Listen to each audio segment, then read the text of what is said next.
টাঙ্গাইলের মির্জাপুরের আনাইতারা ইউনিয়নের একটি সেতুর অভাবে দুর্ভোগে ২৫ গ্রামের হাজারো মানুষ। তাই সেতু ও সংযোগ সড়ক নির্মাণের দাবি স্থানীয়দের।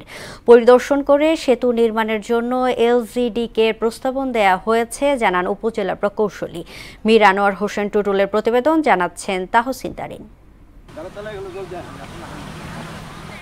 টাঙ্গাইলের মির্জাপুরের আনাইতারা ইউনিয়নের আটিয়া মাহমুদপুর খেয়াঘাট থেকে দাঁতপাড়া পর্যন্ত প্রায় ৩ কিলোমিটার মাটির সড়কে লাগেনি উন্নয়নের ছোঁয়া।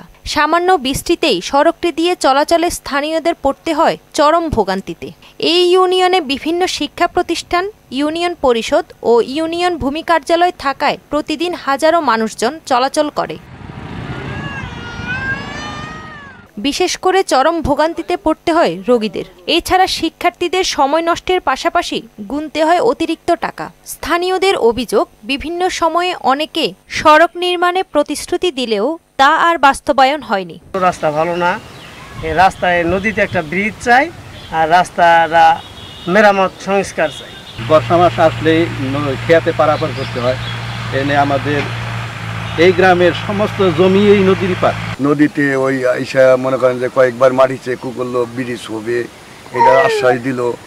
এখন ওখানে কি কেউ কি সরকারিভাবে কোনো পদক্ষেপ নেয় কিনা না নেয় তাও জানি না, আর কেউ টাকা টুকা খাইবা নিয়ে নিয়ত করে কিনা তাও জানি না। এছাড়া আটিয়া মাহমুদপুর খেয়াঘাটে সেতু নির্মাণের প্রস্তাবনা পাঠানো হয়েছে। তা অনুমোদন হলেই সেতুর কাজ শুরু করা হবে বলে জানান মির্জাপুর এলজিডির এই প্রকৌশলী। 85 মিটার ব্রিজ আমরা নির্মাণ করার জন্য এলজির আওতাধীন আন্ডার 100 মিটার ব্রিজ প্রজেক্টে সেটা অলরেডি আমরা প্রস্তাব করেছি এবং এটি প্রক্রিয়ার দিন আছে। আশা করতেছি এটি যদি ডিবিভুক্ত হয় বা এক মিনিট সময় যদি এটা পাস হয় আমরা এটা খুব দ্রুতই বাস্তবায়ন করতে পারব। সেতুটি নির্মাণ হলে মির্জাপুর ও পার্শ্ববর্তী উপজেলার যোগাযোগ ব্যবস্থার পাশাপাশি এই অঞ্চলে কৃষিখাত ও ব্যবসার উন্নতি ঘটবে বলে আশা এলাকাবাসীর। তাহসিন তারিন, মোহনা সংবাদ।